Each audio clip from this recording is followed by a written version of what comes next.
Most people hear the Four Horsemen of the Apocalypse and imagine catastrophe, burning cities, darkened skies, thunderous hooves. Yet Revelation does not begin with spectacle. It begins with a scroll, a sealed document, a silence in heaven. The drama unfolds not because chaos erupts randomly, but because something restrained is finally permitted to move.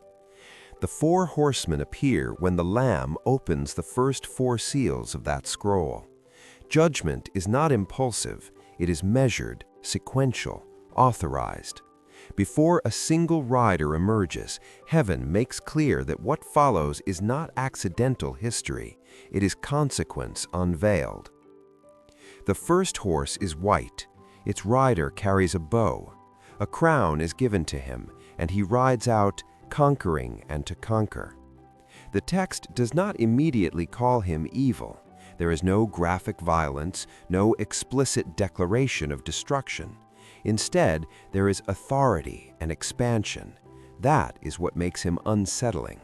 Conquest often arrives dressed as progress. Throughout history, destabilizing forces rarely introduce themselves as threats. They present as solutions. Empires promise order.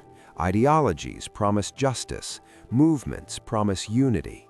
The white horse represents the seductive nature of power that expands without restraint, not chaos, but controlled ambition. It raises a timeless question. When influence increases, what anchors it? Once the first seal is broken, a pattern begins. Expansion without humility creates imbalance. When one force rises unchecked, tension follows. The second horse is red. Its rider is given a great sword and the power to remove peace from the earth. Peace is not shattered by accident. It is taken away. Humanity turns against itself. The red horse does not plant hatred in the human heart. It reveals what was already there. War is rarely spontaneous. It erupts from hardened pride and long-nurtured resentment. The red horse represents conflict when dialogue fails, when compromise is treated as weakness. This rider is not only about battlefields, it is about relational fracture, communities divided, nations polarized. Peace is fragile when ego outweighs empathy. The second seal reminds us that power without restraint invites resistance, and resistance fueled by fear becomes bloodshed. The third horse is black. Its rider carries scales.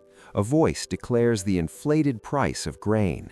The black horse represents economic injustice, systems that crush the vulnerable while preserving excess for the privileged. The scales are more than tools of measurement. They symbolize distorted value. When profit outweighs people, when survival becomes transactional, the third seal opens. Then comes the fourth horse, pale, the color of decay. Its rider is named Death, and Hades follows behind.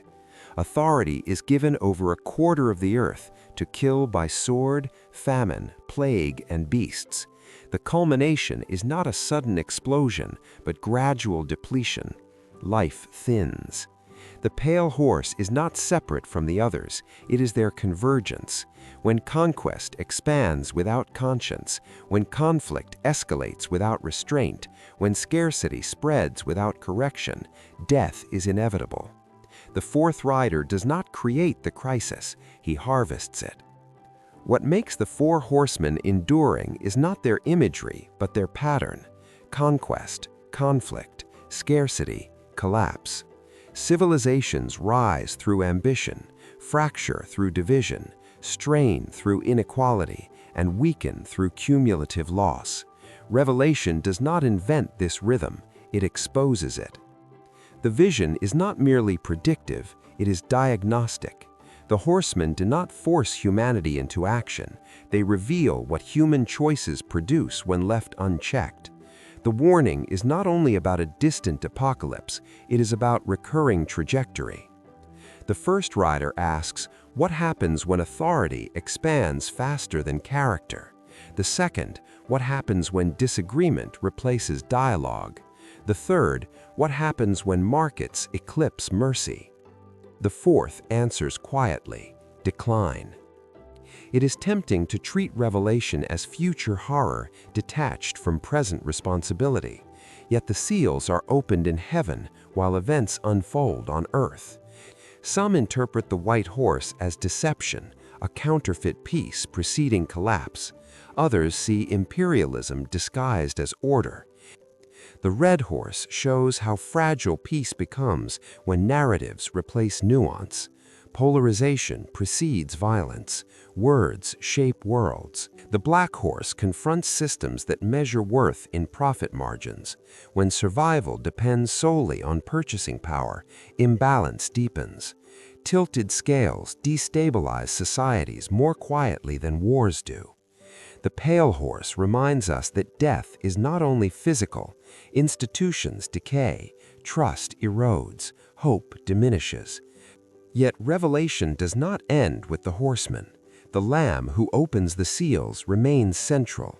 Authority over destruction is limited, not absolute. Judgment is measured over a quarter, not the whole. Warning precedes finality. The four horsemen are not signs that sovereignty has been lost. They are signs that rebellion carries consequence. They reveal what unfolds when autonomy rejects accountability. History repeatedly asks whether collapse is inevitable. Revelation suggests decline follows patterns, but patterns can be recognized. The seals are opened one by one. There is space between them, space for awareness. The message is not simply disaster is coming. It is recognize the trajectory. Conquest without conscience leads to conflict. Conflict without reconciliation leads to scarcity. Scarcity without compassion leads to death. These are not mystical equations, they are moral ones. The riders do not create conditions from nothing. They ride into what humanity prepares. Apocalyptic imagery intensifies meaning, it does not obscure it.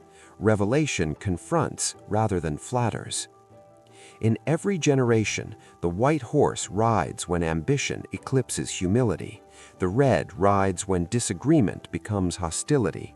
The black rides when systems neglect the vulnerable. The pale rides when cumulative neglect matures into consequence.